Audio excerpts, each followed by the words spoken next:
इसी के लिए तप किया, 17 वर्षों का कठोर तप उस परम शांति को की उपलब्धि के लिए ही तो हुआ। और देखिए, मानव चिरकाल से सुख शांति की खोज में है। वह सुख शांति की प्राप्ति के लिए अनवरत प्रयासरत है। परंतु यह जानना भी आवश्यक है कि सुख शांति कैसे उपलब्ध होती है। किस अवस्था में आप परम शांति का अनुभव करते हैं और यह उपलब्धि कैसे और किसके द्वारा प्राप्त होती है। कौन है शांति प्रदान करने वाला? किसके ज्ञानालोक से, किसके साधन वेद अभ्यास से शांति उपलब्ध होती है, शांति प्रकट होती है, शांति प्रत्यक्ष होती है। देखिए, हमारे सदगुरु देव ने कहा, आत्मिक चेतन आधार से विहंगम योग के साधन द्वारा ही शांति प्राप्त और उपलब्ध होती है, अन्य मार्ग नहीं है। स्पष्ट है स्वामी जी का विचार, आप्त है यह, आप्त सिद्धांत है स्वामी जी का। उन्होंने कहा, आत्मिक चेतन आधार से विहंगम योग के साधन द्वारा ही शांति प्राप्त और उपलब्ध होती है, अन्य कोई मार्ग नहीं। क्योंकि सारे जो साधन हैं, सारे जो अभ्यास हैं, प्रकृतिगत हैं और सर्व ओर अशांति और उपद्रव का वातावरण है। हमारा मन अस्थिर है, चंचल है। सर्व अशांति और उपद्रव का मूल कारण क्या है? मन का स्थिर न रहना ही है। मन स्थिर हो जाए तो फिर शांति की स्थापना हेतु आप अपने प्रयास, आप अपने पुरुषार्थ को आकार दे सकते हैं। तो शांति के अभाव में यह सब संभव नहीं है। तो अशांति और उपद्रव का मूल कारण क्या है? मन का स्थिर न रहना ही है। जब आत्मा का संबंध मन से है, होता है, तब अनेक तरह की विपदा, समस्या, उपद्रव और अशांति का वातावरण उपस्थित हो जाता है। समाज में, राष्ट्र में और विश्व में भी अशांति का कारण क्या है? व्यक्ति के मन के विकार ही तो है। मन के दूषित होने से, अनियंत्रित होने से, चंचल होने से अनेक प्रकार के दोष, दुर्गुण, वर्ग, द्वंद, शांति, विश्वा द्वेष और अशांति कारक प्रवृत्तियां भी मैं कहूं तो अतिशयोक्ति नहीं है। अशांति कारक वृत्तियां पनपने लगती है और हमें विदित ही है कि मन में अशुद्ध वृत्तियों का भाव कैसे उत्पन्न होता है? अनियंत्रण से, अध्यात्म के अभाव से, आपके आचरण से, आपके खान पान और व्यवहार से, इसी से मन में अशुद्धि आती है ना, और तो कोई कारण नहीं है। और हमें विदित है कि मन के संबंध से ही सुख दुख की प्रतीति होती है। जब आत्मा का संबंध मन से छूट जाता है तब सब इंद्रियां शांत हो जाती है, स्थिर हो जाती है। और जब तक आप मन से संबंधित होकर इस अल्प संसार में भटकते रहते हैं, प्रकृति में भटकते रहते हैं, तब तक पूर्ण शांति कहां प्राप्त होती है? मना उदय संसार है, नहीं मन नहीं संसार, योगी मन को वश करे। कैसे वश करता है? अनुभव शब्द आधार, जिन जीता मन पवन को, योगी ताको जान, औरो सर्व विडंबना, धोखा कर्म पिछान। और इसलिए इस अध्यात्म के विकास की यात्रा मन की शांति के अभ्यास से ही आरंभ होती है। सर्वप्रथम तन को शुद्ध किया जाता है, तन को स्थिर किया जाता है, तन को शांत किया जाता है, फिर मन को शांत किया जाता है, फिर आत्मिक शक्तियां शांत होती है और जागृत होती हैं और तब अध्यात्म पथ विकसित होता है। यह सब शांति के समावेश से ही, शांति के प्रकट होने से ही तो प्राप्त होता है ना।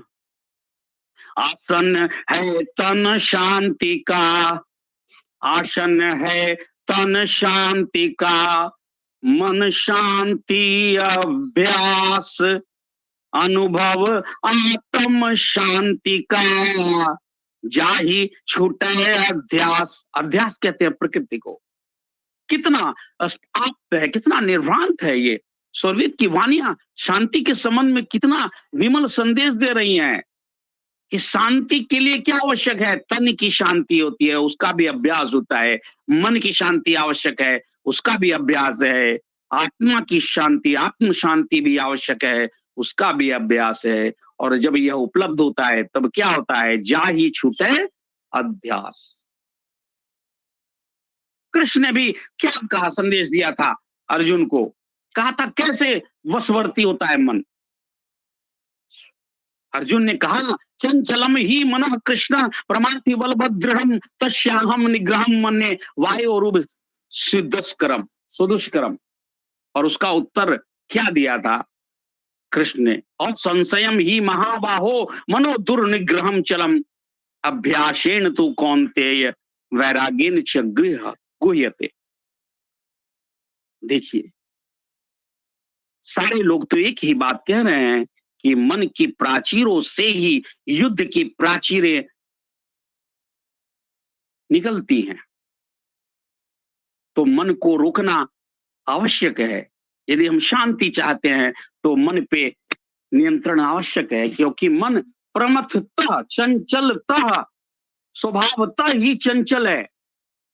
स्वभाव ही उसका है, प्रमथन उसका मूल स्वभाव है। इंद्रियों के प्रमथन में वह प्रयुक्त है। और हमारे उपनिषद की वाणी भी तो यही कहती है कि जब तक मन शांत नहीं होता तब तक आपको आपका आध्यात्मिक पक्ष विकसित नहीं होता, आप निर्वाण पद को प्राप्त नहीं कर सकते। मन एव मनुष्यानाम कारण बंध मोक्षयो बंधयाय विषयाशक्तम मुक्तये निर्विषयम स्मृतम। कितनी स्पष्ट धारणा है उपनिषद की। मन जब शांत होगा तो मोक्ष का कारण बनेगा। मन जब चंचल होगा तो समस्याओं का कारण बन जाएगा। और स्वामी जी ने भी यही बताया, यही कहा, यही स्पष्ट किया है। गोमन प्रज्ञा शांत में आत्म शुद्ध प्रकाश, आत्म अंतर आत्मा अनुभव गम अभ्यास। अनुभव गम अभ्यास से ही तो मन और प्रज्ञा शांति प्राप्त करती है और आत्मा में शुद्ध आत्म प्रकाश प्रज्वलित होता है, प्रत्यक्ष होता है, उत्सर्जित होता है। और तभी तो आप शांति, परम शांति को प्राप्त होते हैं। इंद्रिय मन चित्त स्थिर, इंद्रिय मन चित्त स्थिर, उदय न अर्थ विकार, सहज स्वाभाविक धर्म है, शांति परम सुख सार। शांति परम सुख और सार है। कब ये होता है, जब इंद्रिय मन और चित्त स्थिर हो जाते हैं। और यजुर्वेद की वाणी भी तो यही कहती है ना, सुसारथी अश्वानिव यन मनुष्यान ने नियते अमिसमिवाजनी विहित प्रतिष्ठम यद जिरम जविष्ठम तन में मन शिव संकल्पमस्ति। यत प्रज्ञान मुत चेतो स्थितिश्च यज्ञ ज्योतिरंततम प्रजासु यस्मान ऋते किंचन कर्म क्रियते तन में मन शिव संकल्पमस्ति। यह जाग्रतो दुर्मुदति दैवम। यह सब किसने कहा, ये सब वैदिक वाणियां हैं। कितनी आप्त है, कितनी निर्भ्रांत है, कितनी प्रेरक है और कितना व्यवहारिक भी है। आज विश्व अशांति में प्रयुक्त हो रहा है, इसके पीछे क्या है, अध्यात्म का अभाव है। ब्रह्म विद्या का प्रचार प्रसार जब तक नहीं होगा, अध्यात्म जब तक प्रतिष्ठित नहीं होगा, शांति आप कैसे स्थापित करें।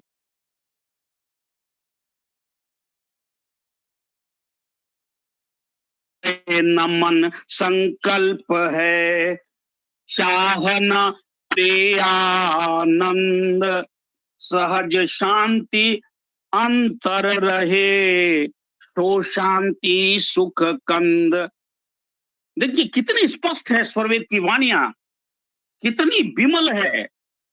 उदय न मन संकल्प है, चाह न प्रेयानंद, सहज शांति अंतर रहे, सो शांति सुख कंद।